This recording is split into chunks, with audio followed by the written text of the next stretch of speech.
Hello दोस्तों, मैं आप सभी का स्वागत करता हूं। जैसा कि कल हमने देखा था कि खोरठा व्याकरण हम पढ़ रहे थे। खोरठा में हम खोरठा भाषा के परिचय को देखे, उसके क्षेत्र को देखे। आज हम दूसरे अध्याय को पढ़ेंगे।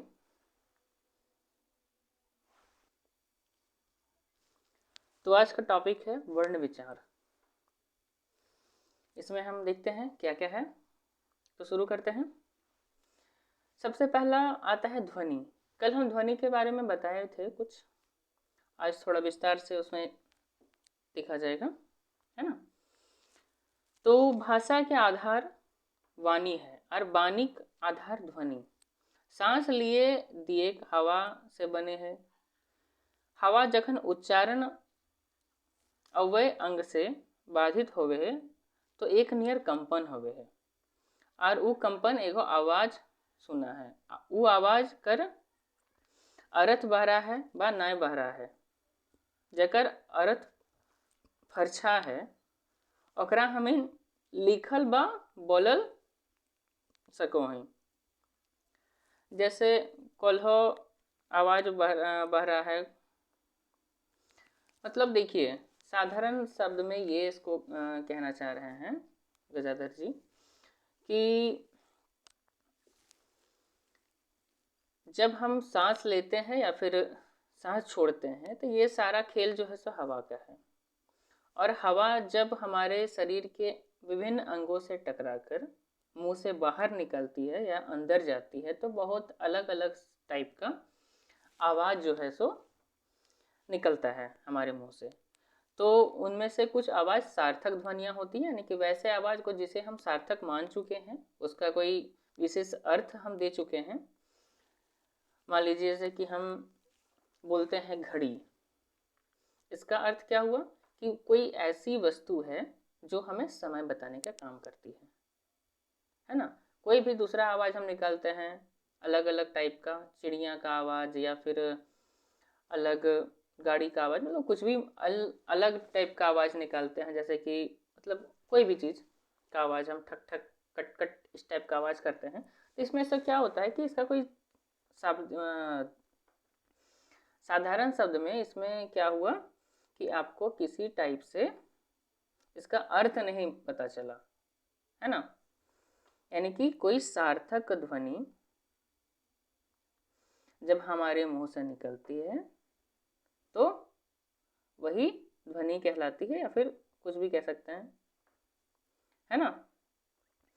मतलब वैसे ही आवाज़ जिसको हम लिख सकते हैं या बोल सकते हैं, जिससे हम अपना वक्तव्य को प्रस्तुत कर सकते हैं, उसे ध्वनि कहते हैं। ठीक है, आगे आता है वर्ण। जो आवाज़ हमारे मुंह से निकलती है, जे सार्थक नाद या आवाज़ के लिख सके हों, वह वर्ण कहा है। जो भी सार्थक ध्वनि है, सार्थक आवाज़ है जो हमारे मुंह से निकल रही है, जिसे हम लिख सकते हैं, उसे क्या कहते हैं? वर्ण कहते हैं। ठीक है, जैसे बस कहल से दूगो ध्वनि सुनाई दे है, जैसे बस हम कहते हैं तो दो ठो ध्वनि सुनाई देता है। कौन कौन सा है? ब और स। मंगुर लिखे खातिर हम भाषा भाषी अपन लिपि के में अलग अलग फर्क कर रही। जो रोमन लिपि होता है जिसमें अंग्रेजी लिखा जाता है, उसमें बस कैसा लिखते हैं? ऐसे BUS, बस, है ना। और हिंदी में कैसे लिखा जाता है? ब स, इस सब टाइप का, है ना। और यदि हम इसमें और सूक्ष्म दृष्टि से देखें इस वाक्य में या फिर इस वर्ण में, तो इसमें सब में अ का मात्रा लगा हुआ है ना। इसको कैसे हम देखेंगे? देखते हैं। जैसे कि बस लिखना है तो ब, ठीक है, इसके नीचे हलंत प्लस अ प्लस स हलंत प्लस अ, ये बन गया हमारा बस। यानी कि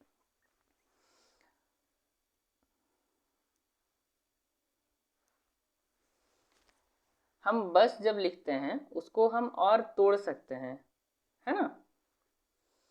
तो वैसा ध्वनि जिसको और आगे हम तोड़ नहीं सकते हैं, जिसका और खंडन नहीं किया जा सकता, उसे हम अक्षर कहते हैं।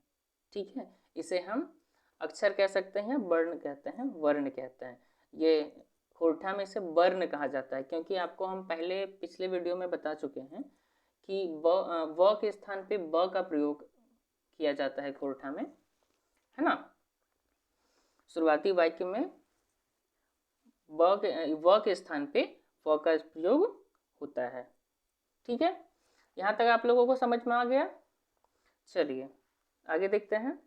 आखर मानी जकरा लिखल सकही, माने जकरा भूये चिन्ह, मतलब किसी तरह से हम लिख सकते हैं, मिला जुला के वही है ना।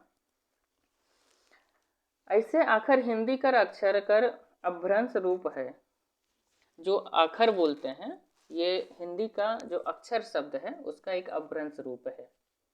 ठीक है, आखर किसमें बोलते हैं? खोरठा भाषा में। ठीक है, ध्वनि के आखर को अक्षर कहल जाए। ई नियर वर्ण और आखर दुयो एके मानोहत। अब आते हैं, वर्ण का दो भेद होता है। हम लोग हिंदी व्याकरण, देखिए खोरठा व्याकरण और हिंदी व्याकरण में मेरे हिसाब से 80% का समानता पाया गया है ना। कुछ कुछ चीज़ है जो अलग अलग उच्चारण ये सब में देखा जाता है, अलग अलग होता है, बाकी लगभग सब सेम ही है। तो वर्ण या अक्षर कर दो भेद है, कौन कौन सा है? स्वर और व्यंजन। तो स्वर वर्ण किसको कहते हैं, व्यंजन वर्ण किसको कहते हैं, आपको पता ही होगा। तो फिर भी आगे हम देखते हैं। तो क्या है, देख, जकर उच्चारण में ककरो मदद ना लेल जाए, बिना रोक टोक के उच्चारण करल जाए, वह स्वर कहा है। मतलब वैसे वर्ण जिसके उच्चारण में किसी दूसरे वर्णों का इस्तेमाल हम नहीं करते हैं, दूसरे वर्णों का मदद हम नहीं लेते हैं, वैसे वर्ण को क्या कहते हैं? स्वर वर्ण कहते हैं। इसमें कौन कौन सा आता है? अ, ई, ई,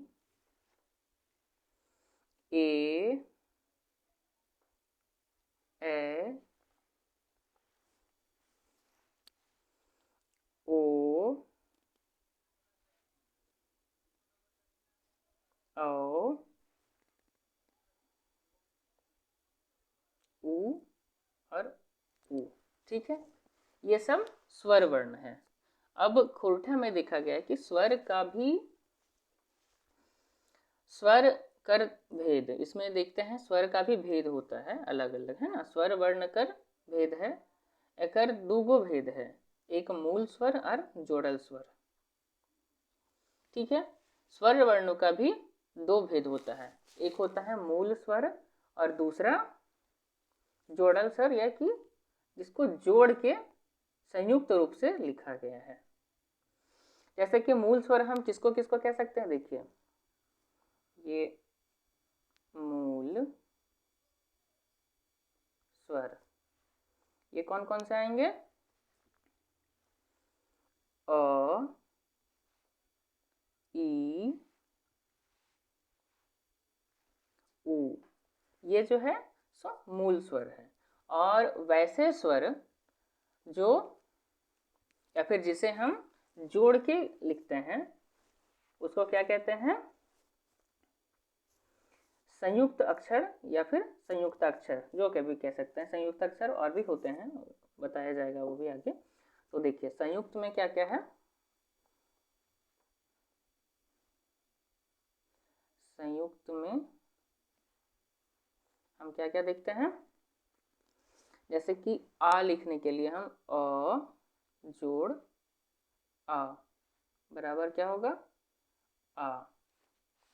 ठीक है, इसी प्रकार से हम ई जोड़ ई बराबर बड़ी ई की मात्रा। ठीक, इसी प्रकार हम क्या देखते हैं, ऊ जोड़ ऊ बराबर बड़ी ऊ। ठीक, उसके बाद क्या है, अ जोड़ ई बराबर क्या हो गया, ए।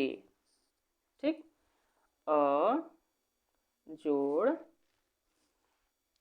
ऊ क्या बन जाएगा, ओ। ठीक है, समझ में आ गया। तो ये संयुक्ताक्षर कहते हैं इसको। ठीक है, अब जोड़ल दू स्वर दू रकमक होवे है, एक सजातीय और दूसरा विजातीय।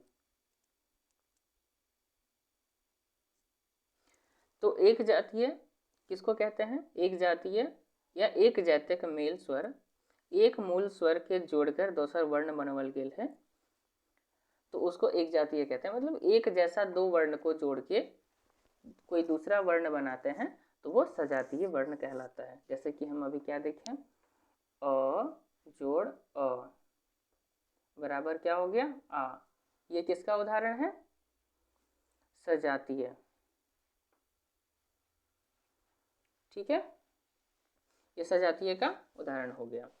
और दूसरा क्या होता है, दू जातीय, मतलब दो अलग अलग जाति के स्वरों को जोड़ करके हम जब कोई नया स्वर बनाते हैं तो उसे दू जातीय या विजातीय स्वर कहते हैं। जैसे कि अभी हम देखें, अ प्लस ई को जोड़ देते हैं तो क्या बन जाता है,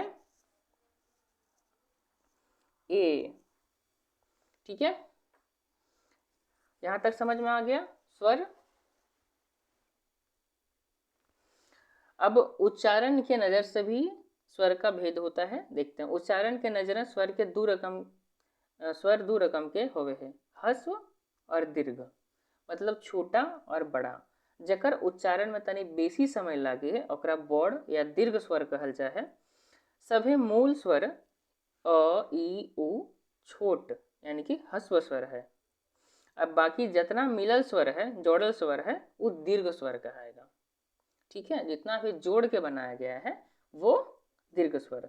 साधारण भाषा में क्या भी समझे हम, कि वैसे स्वर जिसमें हमको बोलने में कम समय लगता है वो कौन सा स्वर कहेगा, ह्रस्व स्वर या छोटा स्वर। ठीक है, और वैसा स्वर जो दो स्वरों को मिलाकर बनाया गया है, वैसे स्वर को हम बड़ा स्वर कहेंगे, बड़ स्वर या फिर दीर्घ स्वर। ठीक है, मात्रा देख लेते हैं। मात्रा छोट स्वर में एक मात्रा और बड़ स्वर में दो मात्रा मानल गेल है। स्वर कर मात्राएं व्यंजन संगे मिल के व्यंजन का रूप और उच्चारण बदल दे है, एकर 12 खड़ी कहल जाए। तो अलग अलग स्वरों का अलग अलग मात्रा होता है, यानी कि अलग अलग जो 12 खड़ी जिसको बोलते हैं, कखारा हम लोग बोलते हैं आमतौर पर, उसके विषय में देखते हैं। तो अलग अलग स्वर का अलग अलग मात्रा होता है ना। जैसे कि हम उदाहरण के तौर पर आपको दिखाते हैं, अ आ हर्ष ई दीर्घ ई हर्ष उ दीर्घ उ। इतना का पहले देखते हैं। अ का कोई मात्रा नहीं होता है, आ का इस टाइप का होता है, ई का छोटी ई का मात्रा ऐसे होता है, बड़ी ई का मात्रा ऐसे होता है, हर्ष उ का ऐसे होता है, दीर्घ उ का ऐसे होता है। ठीक है, उसके बाद आता है ए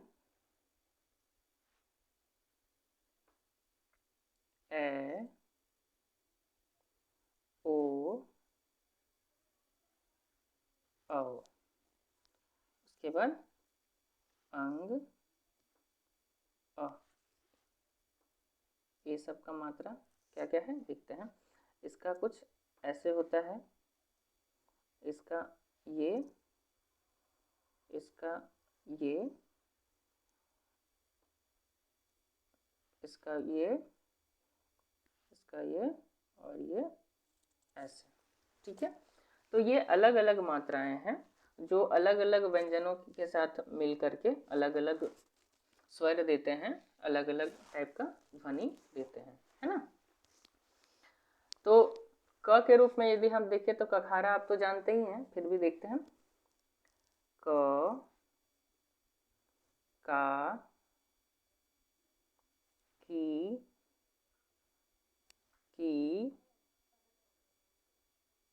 कू,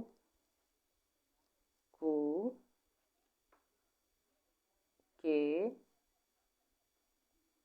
कै, को, कौ,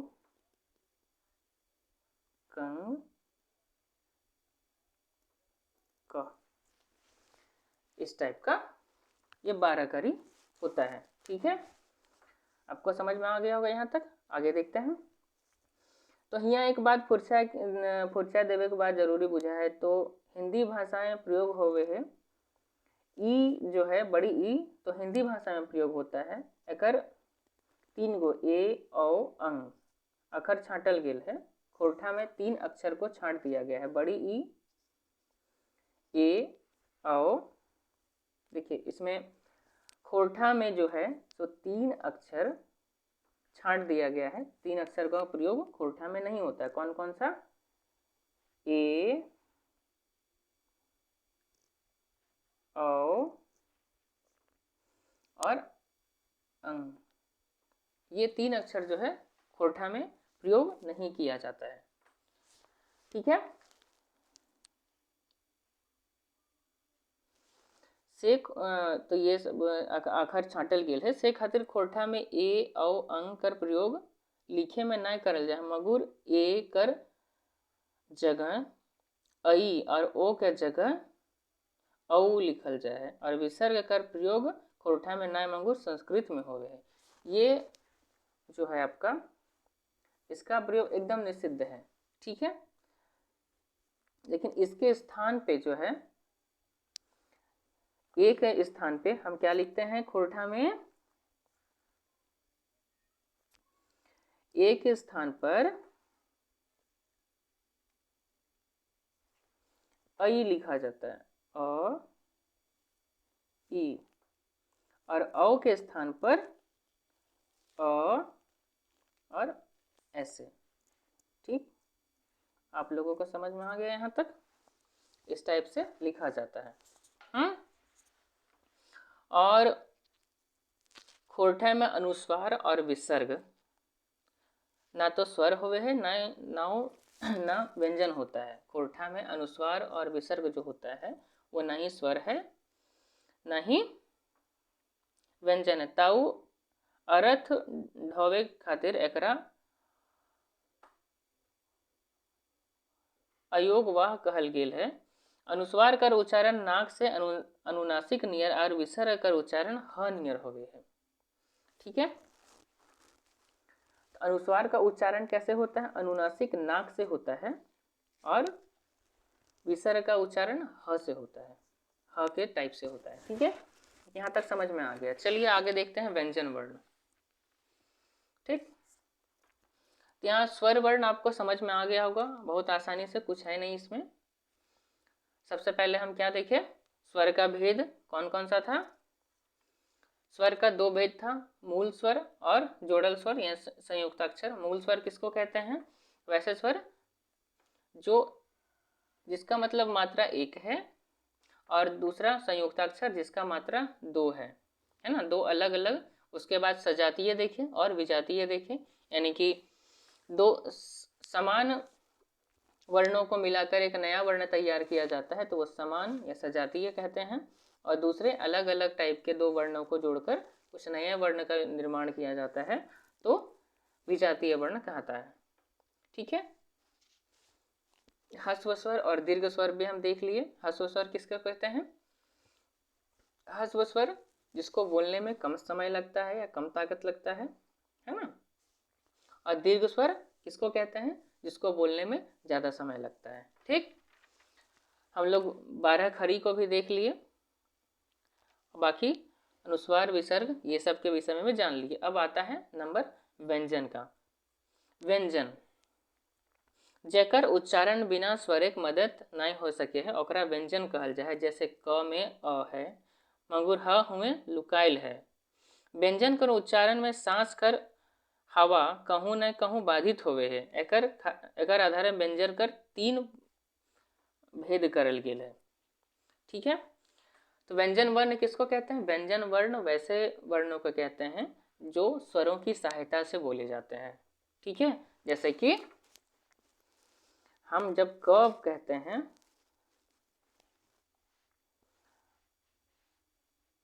जब हम क लिखते हैं तो इसमें अभी हम क्या देखें? क हलंत और अ, यानी कि 2 मात्राएं इसमें है। ठीक है, तो व्यंजन को बोलने समय हवा हमारे मुंह से कहीं ना कहीं किसी रूप में बाधित होती है। तो ये 3 रूपों में, 3 भागों में ये व्यंजन वर्णों को बांटा गया है। पहला क्या है? छुवाइल व्यंजन, जिसको स्पर्शी व्यंजन कहते हैं, ख। दूसरा मतलब क्या कहते हैं? भीतरी व्यंजन, अंतस्थ व्यंजन। और तीसरा नंबर में आता है गर्म व्यंजन या उष्ण व्यंजन। तो छुवाइल व्यंजन किसको कहते हैं हम? छुवाइल व्यंजन जेकर उच्चारण अंग या अव्यय कहूँ न कहूँ एक दूसरे से छुआ है या छुआए नियर बुझा है ओकरा छुआइल व्यंजन कहा है। जैसे क से म तक के व्यंजन छुआइल व्यंजन हत। उच्चारण स्थानिक रूप है, एकरा 5 वर्गों में बांटल गेल है।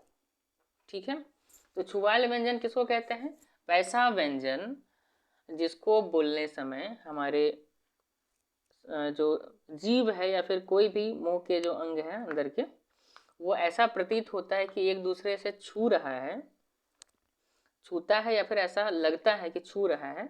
तो वैसे वर्णों को हम छुआइल व्यंजन कहते हैं या फिर स्पर्शी व्यंजन कहते हैं। ठीक है, छुआना मतलब स्पर्श करना होता है कोर्ठा में। तो छुआइल व्यंजन के 5 भाग में बांटल गेल है। कौन कौन सा भाग है? पहला है कंठ।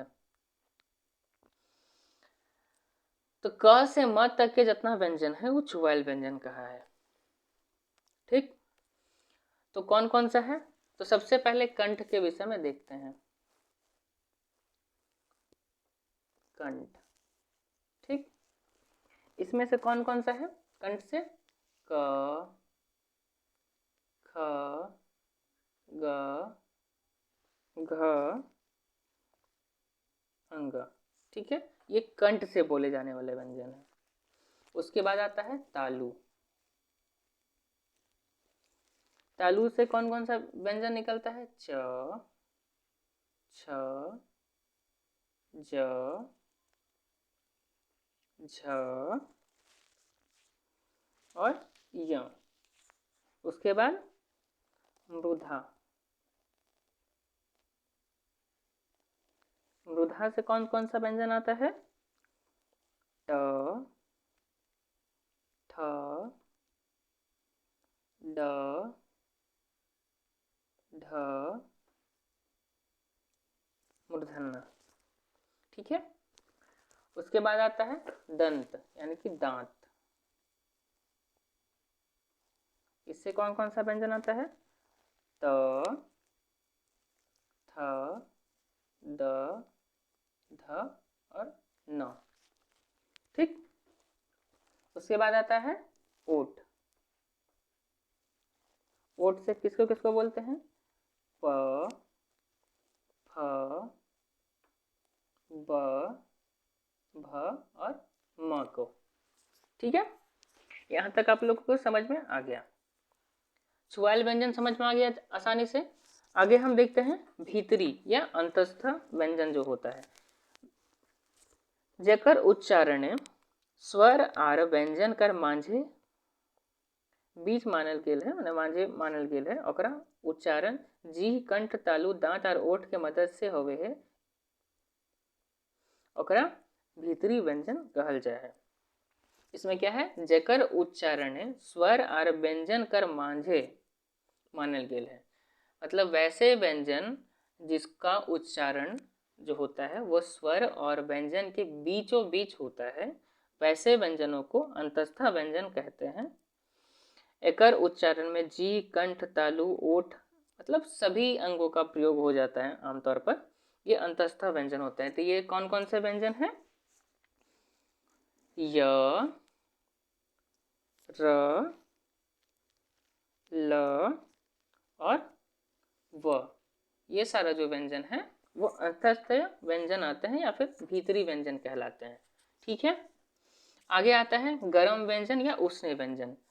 जेकर उच्चारण रगड़ खाई के गर्म हवा मुंह से बह रहा है ओकरा गर्म व्यंजन कहल गेल है। वैसे व्यंजन जिसको बोलने में हमारे मुंह से हवा रगड़ खा के निकलती है, रगड़ा के निकलती है ना, या फिर वैसे बोलने समय हमारे मुंह से गर्म हवा निकलती है, वैसे व्यंजनों को क्या कहते हैं? उष्ण व्यंजन कहते हैं। जैसे कि खोरठा में कौन कौन सा है?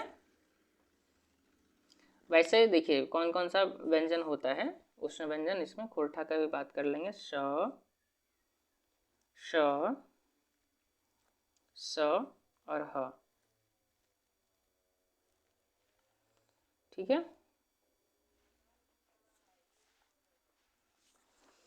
तो इसमें से दो जो श है, तालिब श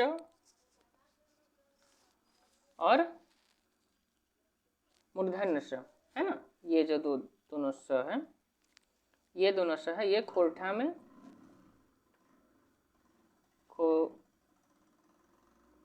खोरठा में इसका प्रयोग नहीं होता है, प्रयोग वर्जित है। ठीक है। केवल खोरठा में स और ह यानी कि दंत स और ह का प्रयोग ही होता है। ठीक है। अब आता है गोटा या गुच्छा व्यंजन।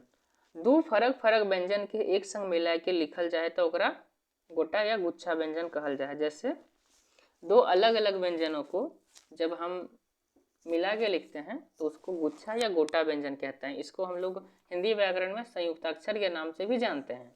ठीक है। जैसे कि क और श को जोड़ देंगे तो बनता है अच्छा। ठीक। त और र को जोड़ देंगे तो त्र बनता है। ठीक। उसी प्रकार से हम ज और य को जोड़ देंगे तो क्या बनता है? ज्ञ। ठीक है। तो थोड़ा अच्छा से लिख देते हैं।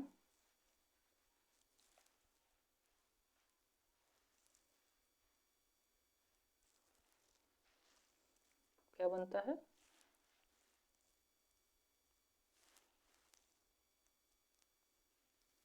ज्ञ। ठीक। यहां तक समझ में आ गया आप लोगों को?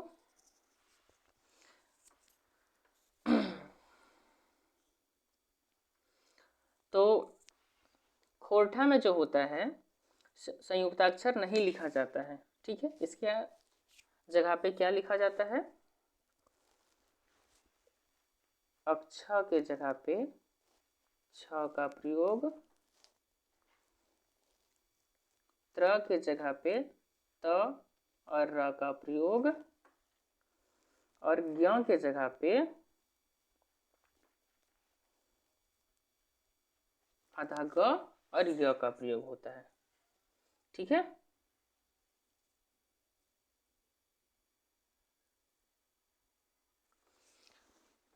आप लोगों को समझ में आ गया? आगे तक चलिए आगे देखते हैं। द्विगुण व्यंजन के विषय में देखते हैं। ड और ढ कर हेठे बिंदु लगा के दू नवा व्यंजन बनवल गेल है। ड और ढ एक द्विगुण व्यंजन कहल जाए। ढ और ढ का प्रयोग शुरू और संयुक्त वर्ण में नहीं होवे। जैसे सड़क, पढ़, गड्ढा, खंड, कुंड ई वर्ण हिंदी भाषा खातिर बनवल गेल है और ओकरे पालन खोरठा में करल जाए। ठीक है। देखिए दो वर्ड है, मतलब दो वर्ण है, जैसे कि एक ड है और एक ढ है। ठीक। इसमें एक नीचे बिंदी लगा के, जैसा कि यहाँ एक बिंदी लगा दी, अलग अलग दो वर्ण को बनाया गया है, जिसको द्विगुण व्यंजन कहते हैं, है ना। इसका प्रयोग कहाँ कहाँ पे होता है, जैसे कि हम लोग सड़क लिखने में इसका प्रयोग करते हैं, ठीक है। उसी प्रकार से गड्ढा लिखने में प्रयोग करते हैं,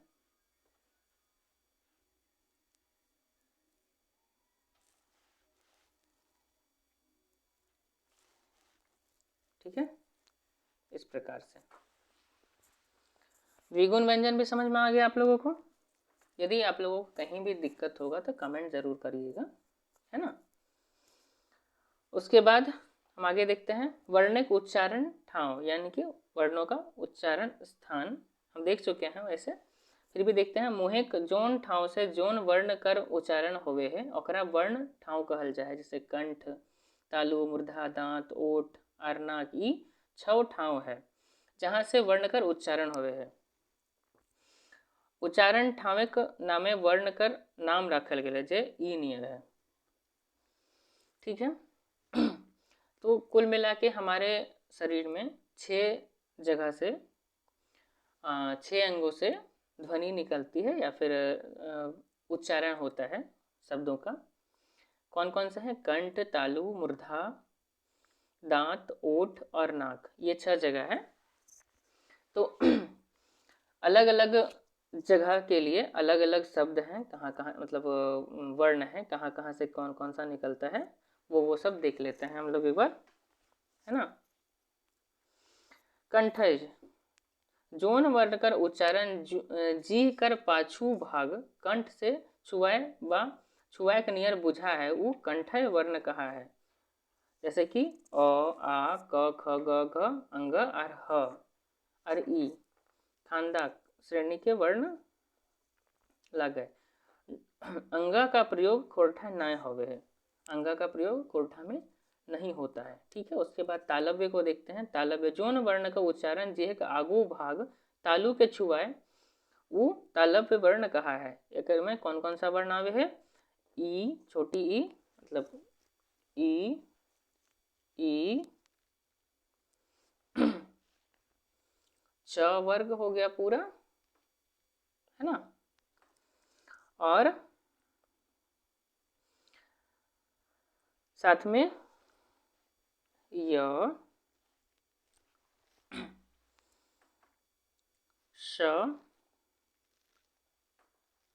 ई खानदाक वर्ण लगे। स का प्रयोग होठा में नहीं होता, ये स का प्रयोग होठा में नहीं होता है, ठीक है। इसी प्रकार आगे क्या आता है?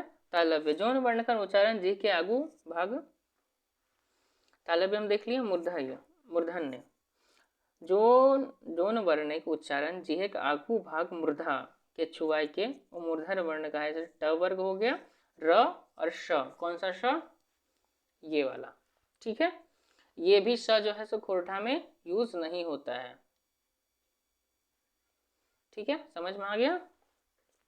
उसके बाद आता है दंत, वैसे वर्ण जिसका उच्चारण दांत से होता है या फिर जी जो है सो लगता है कि दांत में छू रहा है, जैसे कि त वर्ग जो होता है वो पूरा, उसके बाद द, थ, न, ल, श, कौन सा स?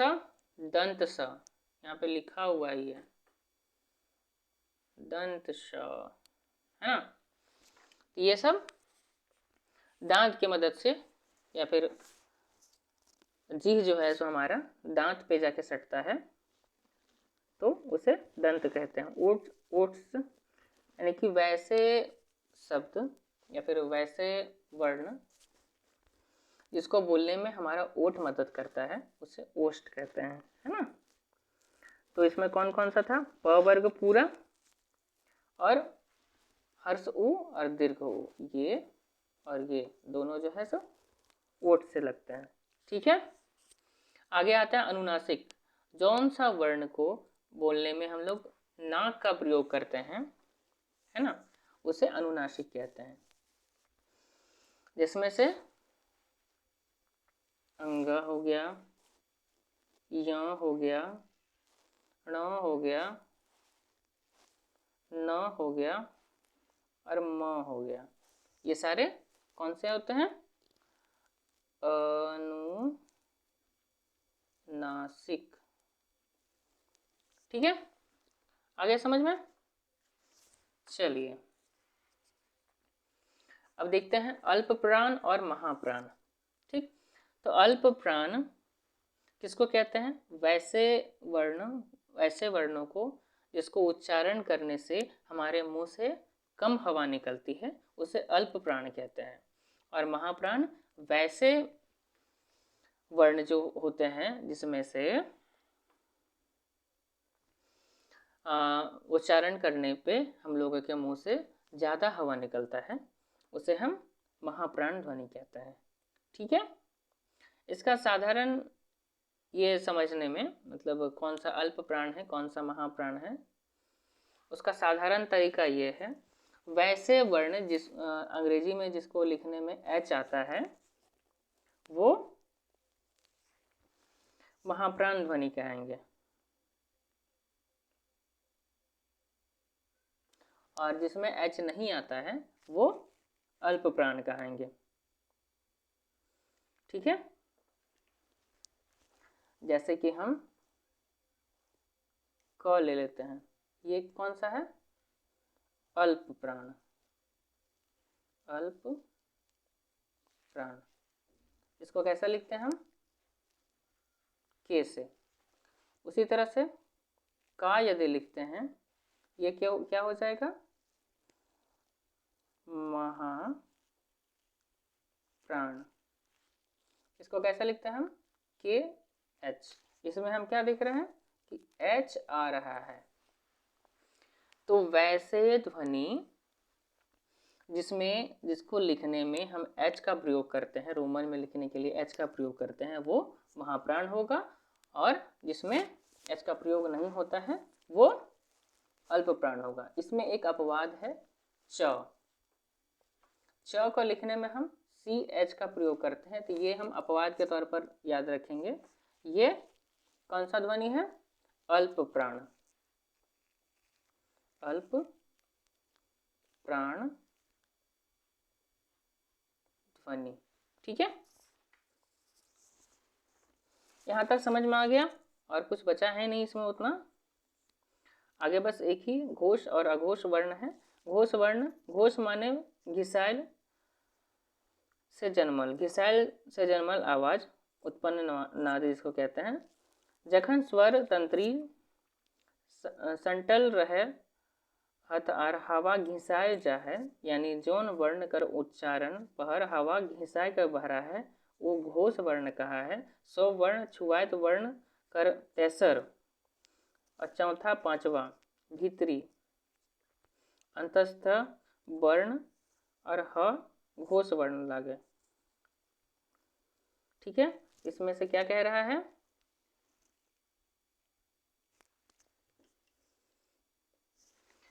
घोष वैसे वर्णों को कहते हैं जिसको हम बोलने समय ऐसा महसूस करते हैं कि हवा जो है सो घिसा के बाहर निकल रहा है ना, तो वो घोष वर्ण कहलाता है।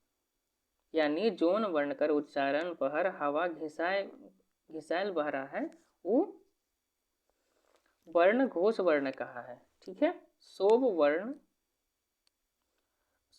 स्वर छुआयत व्यंजन कर तेसर।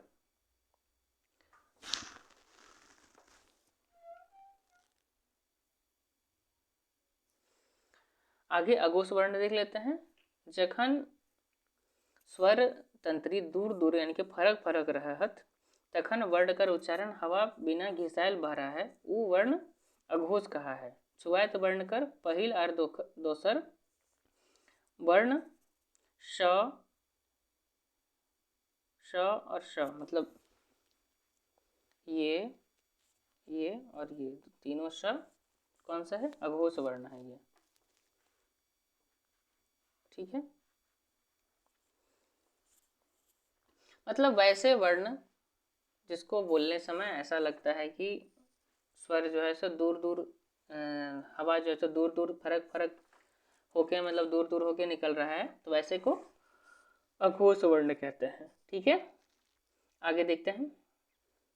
वर्ण मानकीकरण के लेते रहें हेठे लिखल बात कहल गेले कि अंग न श श अक्षर त्र ज्ञ ए और ओ लिखे के मनाही करल गेले किसमें, खोरठा में।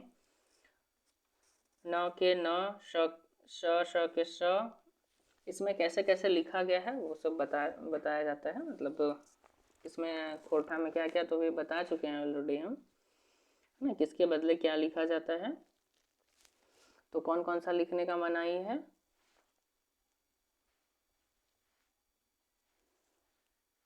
अंग न श अक्षर त्र ए और वो, ये सब खोरठा में नहीं लिखा जाता है। ठीक है,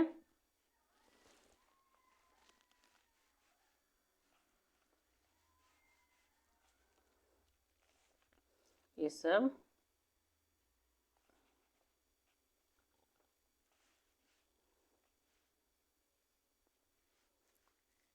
खोरठा में नहीं लिखा जाता। किसके किसके स्थान पर क्या क्या लिखा जाता है ये सब आपको बता दिया जाए।